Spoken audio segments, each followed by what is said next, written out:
আসসালামু আলাইকুম, আমি আব্দুল হান্নান বলছি। আজকে আমরা একটা সেটআপ দেখতেছি, যে সেটআপটাতে আমরা দেখতেছি যে universal audio sound card Apollo twin, যেটা থান্ডারবোল্ট 2 সাউন্ড কার্ড। তো এটার জন্য আমাদের যেটা লাগবে, মাদারবোর্ডের মধ্যে থান্ডারবোল্ট 3 থাকতে হবে, না থাকলে হবে না। তো থান্ডারবোল্ট 3-র জন্য আমরা যেটা চয়েস করেছি সেটা হচ্ছে মাদারবোর্ড হচ্ছে Z490 গোড লাইট 10 জেনারেশনের মাদারবোর্ড, 10 এবং 11 জেনারেশনের। কারণ কি? কারণ এটাতে থান্ডারবোল্ট 3 আছে। আমরা ভালো করে দেখলে দেখব থান্ডারবোল্ট 3 40 Gbps আছে।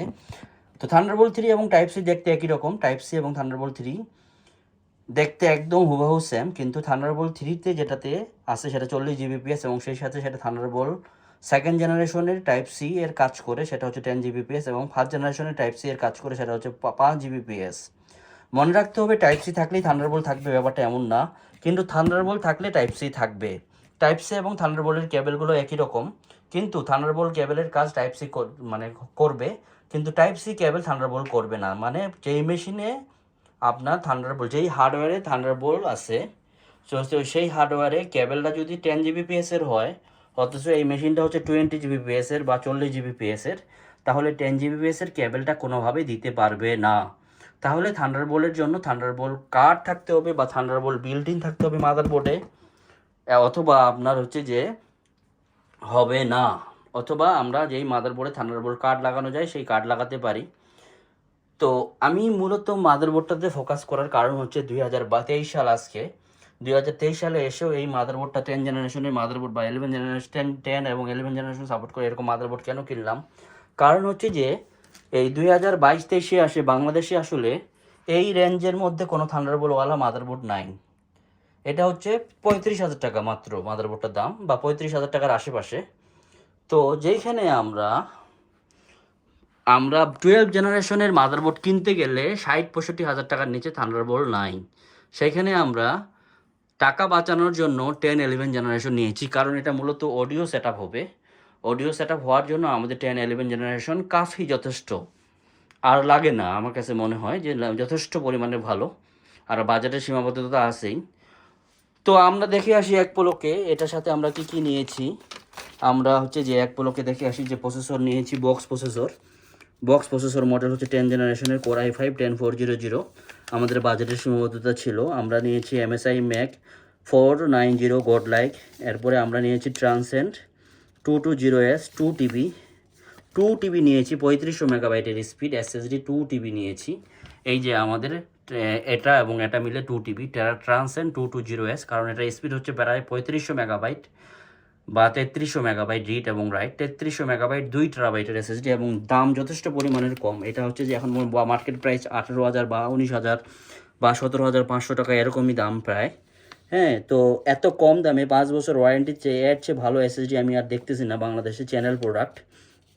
তো এর মধ্যে আমরা যদি 11 জেনারেশনের প্রসেসর কিনতে আমার একটু ভালো হইতো, কিন্তু অন্যান্য অনেক অসুবিধার কারণে আমরা 11 জেনারেশন কিনতে পারি নাই। এরপরে আমরা থার্মাল পাওয়ার, যেটা পাওয়ার সাপ্লাই একটা কিনেছি থার্মাল টেকের। তো সেটা হচ্ছে নর্মালি পাওয়ার সাপ্লাই কিনেছি। কিবোর্ড মাউস তো নর্মালি থার্মাল টেকের কেচিং কিনেছি, যে কেচিংটা হচ্ছে থার্মাল টেকের। এখান থেকে আমি আসলে কেচিংটাকে ফোকাস করার কোনো উদ্দেশ্য নাই, তো জাস্ট তারপরেও একটু দেখাইলাম থার্মালটেকের কেচিস যেটা কিনেছি, কেচিং যেটাকে বলে। সেটার মধ্যে সামনে USB 3 একটা আছে এবং USB 2 দুইটা আছে, একটা পাওয়ার বাটন আছে এবং একটা রিবুট বা লাইটের বাটন আছে। তো এখানে আমরা আরও যে অন্যান্য জিনিস যেটা নিয়েছি, যেমন র্যাম নিয়েছি G-Skill Trident Z-এর।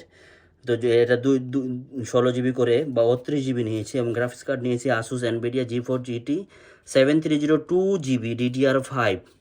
Asus NVIDIA 7302 GB DDR5, এবং এখানে আমরা HDD নিয়েছি WD ওয়েস্টার্ন ডিজিটালের WD 7200 RPM-এর, হ্যাঁ, ব্লু।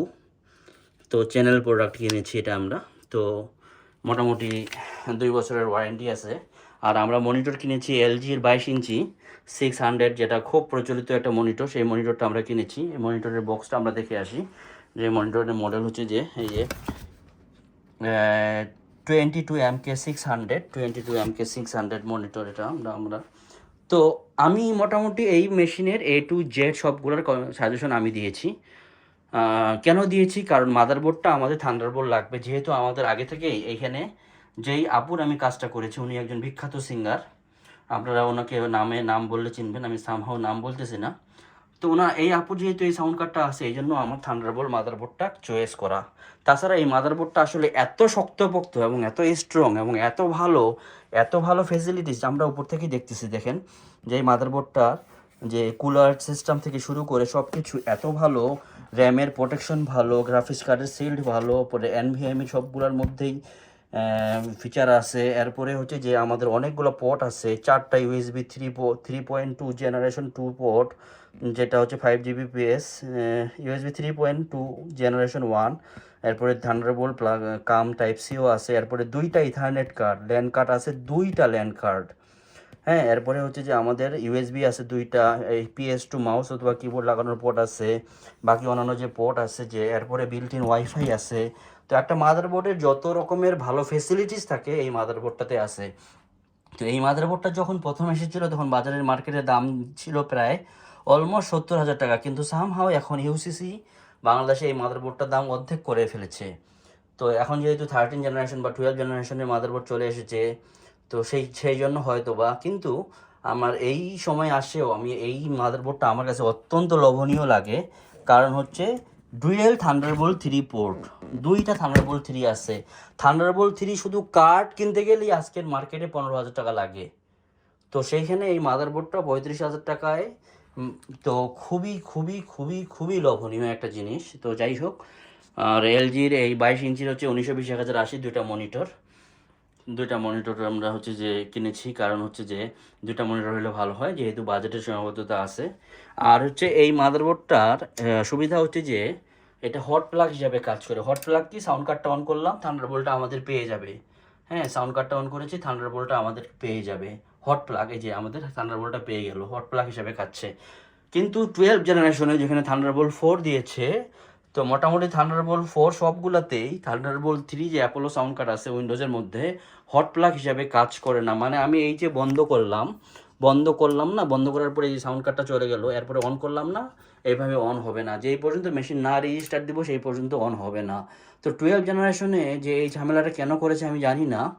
তো এটা আসলে আমি জানি না ইউএডি ইউনিভার্সাল অডিওর বাগ নাকি থান্ডারবোল্টের বাগ। কারণ থান্ডারবোল্ট একটা কোম্পানি, যেই কোম্পানিটা আপনার হচ্ছে যে গিগাবাইট, আসুস, অ্যাজরক আরও বিভিন্ন কোম্পানিকে প্রোভাইড করে থাকে। তো যদিও আগে অ্যাপেল এবং ইন্টেল দুজনে মিলে থান্ডারবোল্ট এবং বানিয়েছিল, এখন হচ্ছে যে মোটামুটি অ্যাপেলে তো আসলে 2017-এর পরে সব মেশিনেই থান্ডারবোল্ট 3 থাকে, আর 2011 বা 12-র পরে সব মেশিনে থান্ডারবোল্ট 2 ছিল। কিন্তু ইন্টেলের বা ইন্টেলের বা এএমডির মেশিনের বেশিরভাগ মাদারবোর্ডই থান্ডারবোল্ট থাকে না। অনেক মাদারবোর্ডই থান্ডারবোল্ট থাকে না, আবার অনেকের কাজেও লাগে না। কিন্তু থান্ডারবোল্টের সুবিধা হচ্ছে যে 40 Gbps। তো 40 Gbps সেখানে সাউন্ড কার্ডের ব্যান্ডউইথ থেকে শুরু করে সব কিছু অনেক ভালো সুবিধা হবে। তো ব্যাপারটা এটাই আসলে। তো সিলেক্ট করার সময় আমাদের এমন একটা কম্বিনেশন কিনতে হবে। আমাদের অনেক কম বাজেটের মধ্যে একটা অনেক ভালো মেশিন কিনে ফেলেছি, এটা আমি ডেফিনেটলি বলবো। কারণ হচ্ছে যে ইউনিভার্সাল অডিও সাউন্ড কার্ড সম্পর্কে আমাদের জানা নাই এমন কেউ নাই মনে হয়।